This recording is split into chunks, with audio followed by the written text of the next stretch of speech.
मृत्यूच्या महासर्पाने जीवनाला असा डंख मारावा की नंतर येणाऱ्या निद्रेलाही नसावा जागृतीचा किनारा कधी. पण मग त्या निद्रेलाही पुन्हा स्वप्न पडू लागली तर तेच नाही खेळ.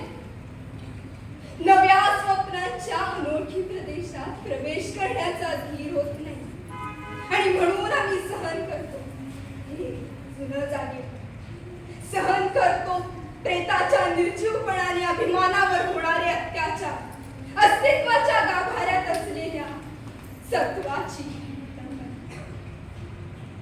आणि अखेर करुणेचा कटोरा घेऊन खालच्या मानेनं उभं राहतो आमच्या स्मारकाच्या.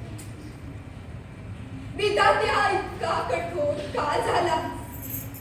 एकीकडे ज्यांना आम्ही जन्म दिला ते आम्हाला विसरतात आणि दुसरीकडे ज्यांनी आम्हाला जन्म दिला तो तूही आम्हाला विसरतो.